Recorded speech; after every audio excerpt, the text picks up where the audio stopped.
आप सभी को जय हिंद। आज का क्लास हम लोग का मैथ का है, जिसमें हम अपने टीचिंग एक्सपीरियंस और अपना अनुभव साझा करूंगा। अब तक मैंने ऑफलाइन और ऑनलाइन भी पढ़ाया है। पीछे चैनल पे जाके हमारा देख सकते हैं, वीडियो मैथ का भी है और कंप्यूटर का भी है।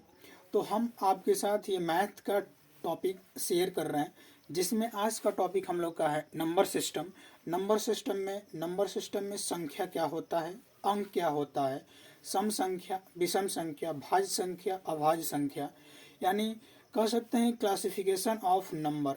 कोशिश करेंगे इस वीडियो में कंप्लीट हो जाए, नहीं तो इसका पार्ट 2 भी लाया जाएगा नंबर सिस्टम का बेसिक्स, जिसमें कंप्लीट आपका भाज्य संख्या, जुड़वा भाज्य संख्या, प्राइम नंबर जिसे बोलते हैं हम लोग, परिमेय संख्या, अपरिमेय संख्या, ये कंप्लीट आपको इसमें चर्चा किया जाएगा। चलिए तो स्टार्ट करते हैं।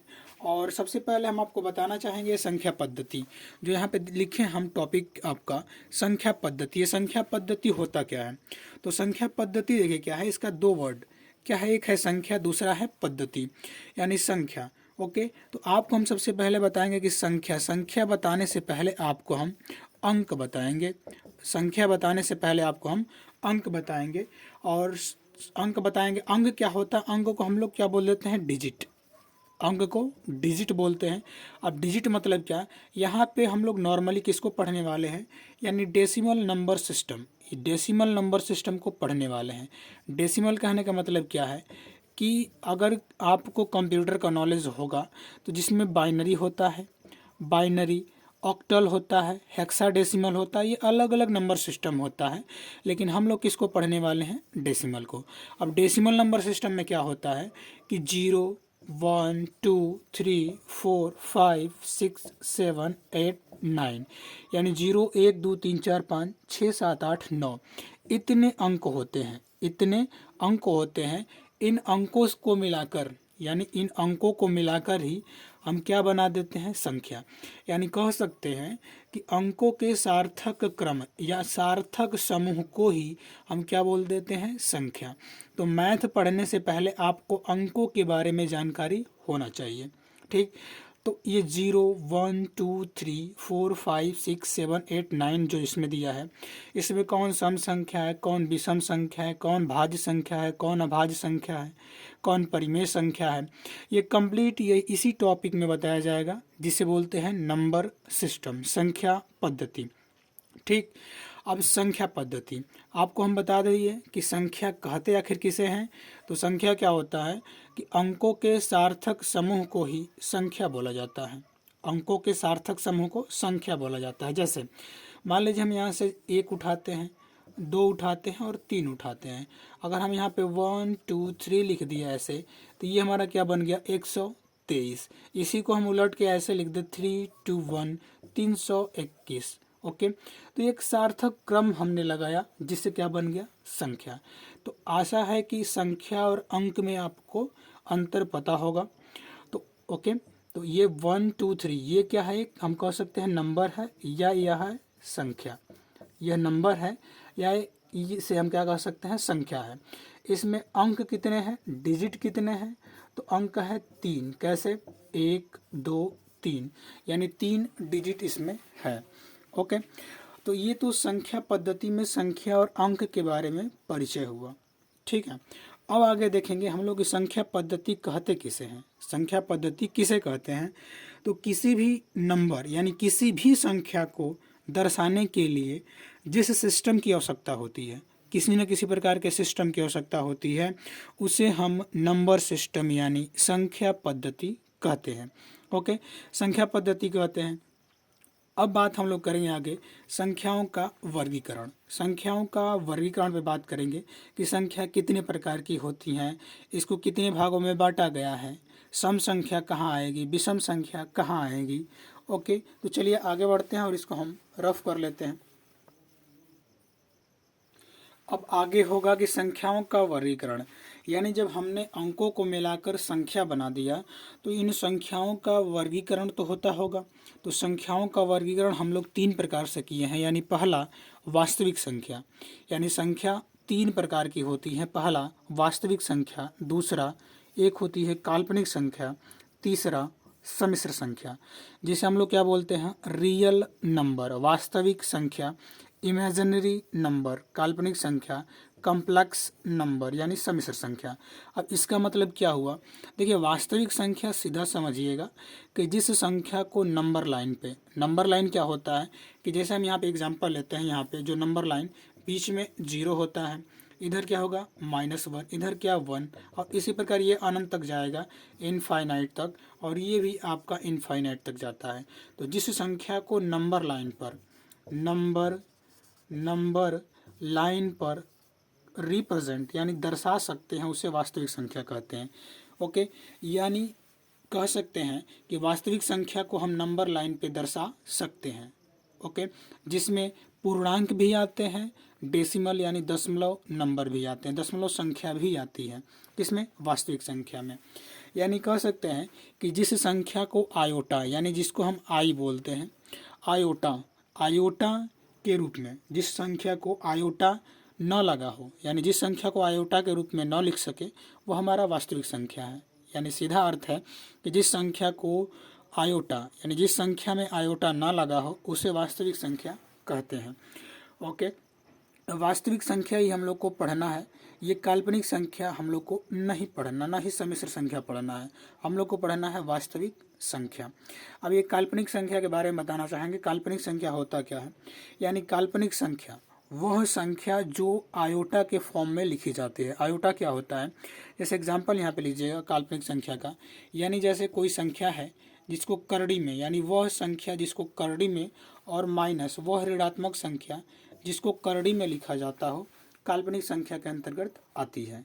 काल्पनिक संख्या के अंतर्गत आती है।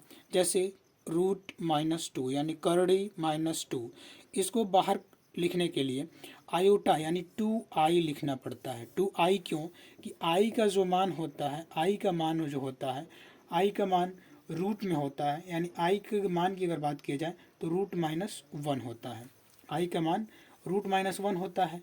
अब अगर i स्क्वायर कर दें तो ये क्या रूट हट जाता है, इसका मान -1 होता है। तो इसीलिए 2 का मान जो -2 दिया है 2i, रूट से हटा के 2i लिखा जाता है। ये आपका इमेजिनरी नंबर यानी i इमेजिनरी नंबर होता है 2i, या किसी को √-5 लिख दीजिए, ये भी आपका 5i लिखा जाएगा, ये भी आपका काल्पनिक संख्या ही है। ठीक है, सम्मिश्र संख्या अब क्या होता है, आगे ये लास्ट बचा है आपका सम्मिश्र संख्या। सम्मिश्र संख्या क्या होता है, यानी वह संख्या जो काल्पनिक संख्या यानी imaginary number plus real number यानी काल्पनिक संख्या और वास्तविक संख्या का सम्मिलन होता है, उसे हम सम्मिश्र संख्या कहते हैं। इसका फॉर्म क्या होता है, जो सम्मिश्र संख्या होता है, सम्मिश्र संख्या को लिखने के लिए ये दर्शाया जाता है a+ib, यानी इस फॉर्मेट में आपका सम्मिश्र संख्या होती है a+ib के रूप में। ओके, चलिए हम लोग को पढ़ना है कौन सा, वास्तविक संख्या। अब आगे हम लोग देखेंगे कि वास्तविक संख्या कौन कौन सी है या कितने प्रकार की होती है। ओके, तो आगे बढ़ते हैं। चलिए, तो आगे देखने वाले हम लोग हैं कि वास्तविक जो संख्या होती है, वास्तविक संख्या कितने प्रकार की होती है। तो वास्तविक संख्या जो वास्तविक यानी रियल नंबर होते हैं वो 2 प्रकार के होते हैं। कौन कौन से, एक तो पूर्णांक हो जाएंगे, मतलब जो संख्या दशमलव में ना हो, सीधा समझिए कि जो संख्या को दशमलव में ना लिखा जा सके वो हमारा पूर्णांक है। दशमलव में कहने का मतलब क्या है कि जैसे 5.25, ये आपका अगर दशमलव में लिखा गया है तो ये पूर्णांक नहीं है, ये आपका पूर्णांक नहीं है। तो ये पूर्णांक को हम लोग एक सेपरेट वीडियो में अलग से पढ़ेंगे क्योंकि एक लंबा टॉपिक है। इसी में आपको सम संख्या, विषम संख्या, भाज्य संख्या बताया जाएगा। ओके, हम लोग चर्चा करते हैं किस पे, दशमलव पे। ओके, दशमलव क्या होता है, यानी दशमलव ये कहा जाता है जिसका बेस यानी भाग 10 से किया जाए। जैसे 5/10, 10 या 10 के गुणज में, यानी जिस कोई भी संख्या दी गई हो, कोई भी अंक दिया गया हो, उसका हर 10 हो या 10 के गुणज में हो और उससे भाग किया जाए तो जो संख्या प्राप्त होती है वो दशमलव में ही प्राप्त होती है। कहने का मतलब देखिए 0.5 हम लिखना चाहते हैं, 0.5 को हम क्या करें कि अगर फ्रैक्शन में लिखना हो तो 5 क्या लिखना पड़ेगा, 10। अगर इसको फिर से भाग कर दें तो क्या बन जाएगा, 0.5। ओके, अब दशमलव बात करेंगे। दशमलव होता कितने प्रकार का है? दशमलव तो समझ गए दशमलव क्या है, ये होता कितने प्रकार के हैं। दशमलव यहाँ पे हम लोग दो भागों में बांटेंगे, यानी दशमलव दो प्रकार के होता है। कौन? शांत, यानी शांत, शांत दशमलव। शांत दशमलव क्या होता है? शांत दशमलव, शांत दशमलव। अगला हो जाता है अशांत दशमलव, अगला अशांत दशमलव, अशांत दशमलव। अब अशांत और शांत, यानी शांत और अशांत दशमलव क्या होता है? तो शांत दशमलव वह दशमलव होता है जिसके पॉइंट के बाद, यानी दशमलव के बाद कोई भी संख्या रिपीट नहीं करती है, यानी दोहराती नहीं है, अपने आप को दोहराती नहीं है। जैसे अगर 2/5 हम लिख रहे हैं, 2/5 को अगर भाग करें तो 0.4, ये अपने आप को 4 दोहरा नहीं रहा, बार बार नहीं आ रहा, इसलिए शांत दशमलव है। यानी शांत दशमलव में क्या होता है कि दी गई संख्या, दी गई जो फ्रैक्शन है यानी भिन्न है, उसमें अगर भाग किया जाए तो कोई भी दशमलव के बाद वाली संख्या अपने आप को दोहराती नहीं है, उसे हम क्या कहते हैं? शांत दशमलव। यानी कहने का मतलब पूरा कट जाए, वो आपका शांत दशमलव होगा। अब बात करते हैं अशांत दशमलव। अशांत दशमलव क्या होता है? तो शांत का उल्टा ही अशांत दशमलव होता है, शांत का उल्टा ही अशांत दशमलव होता है। अशांत दशमलव क्या होता है? हम इधर लिख दे रहे हैं यहाँ पे। अशांत दशमलव मतलब क्या कि अशांत दशमलव में वह संख्या जो किसी संख्या से पूरा ना कटे और दशमलव के बाद वाली संख्या खुद को रिपीट करे, वो क्या होता है? अशांत दशमलव। जैसे अगर हम लोग यहाँ पे 1/3 लिख दें तो ये क्या करेगा? 0.3333, ये लंबा रिपीट करेगा। ओके, ये हो जाएगा आपका अशांत दशमलव। ठीक है, अब शांत दशमलव का तो काम यहीं पे ख़त्म हो गया, ये आगे नहीं बढ़ेगा। लेकिन अशांत दशमलव भी दो प्रकार से बांटा जाता है। अशांत दशमलव कितने प्रकार से बांटा गया है? दो प्रकार के। कौन कौन से? तो हम इधर आपका लिख रहे हैं अशांत वाला। अशांत दशमलव को भी दो भागों में बांटा गया है। पहला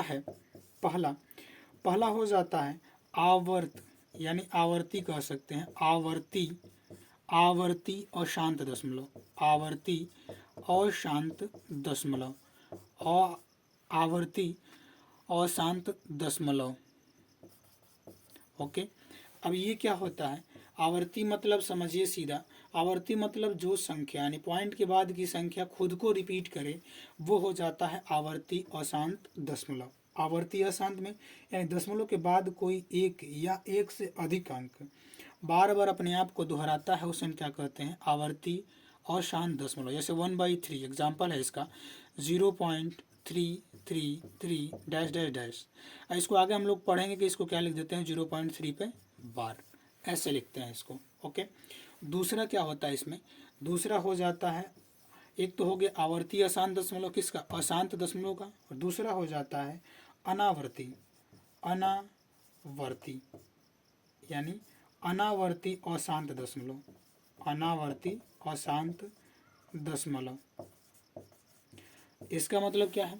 अनावर्ती अशांत दशमलव यानी दशमलव के बाद कोई एक अंक या एक से अधिक अंक अपने आप को खुद को दोहराता ही नहीं, यानी वो संख्या बार बार नहीं आती है, कोई दूसरा आता है। जैसे अगर बात की जाए कि 22/7 का, 22/7 की बात की जाए तो इसको भाग करने में 3.1428 कुछ ऐसे ही आता रहता है, जो संख्या आप देख रहे हैं कि अपने आप को दोहरा नहीं रहा है। लेकिन यहाँ पे क्या था? आवर्ती अशांत में यहाँ पे 3 अपने आप को दोहरा रहा था। ठीक है, आशा करते हैं कि आपका क्लासिफिकेशन यानी क्लासिफिकेशन ऑफ नंबर में आपको दशमलव में एक था शांत, एक था अशांत, यानी दशमलव को दो भागों में बांटा हमने, एक शांत और दूसरा अशांत। शांत क्या था कि वह संख्या यानी भाग की गई वह संख्या जिसके अंक अपने आप को दोहराते नहीं है, वह पूरा कट जाती है, वही आपका शांत दशमलव होता है। अशांत दशमलव में संख्या पूरा नहीं कटती थी, वह अपने आप को दोहराती थी। दोहराने के बाद भी क्या था कि कोई एक संख्या अपने आप को दोहराता था, किसमें? तो आवर्ती अशांत दशमलव में। लेकिन अनावर्ती में क्या था, कोई भी संख्या अपने आप को दोहराती नहीं थी, कोई अलग अलग संख्या ही आती थी। किसमें? अनावर्ती अशांत दशमलव में। आशा करते हैं आपको समझ में आया होगा। चलिए मिलते हैं नेक्स्ट वीडियो में। जय हिंद, वंदे मातरम।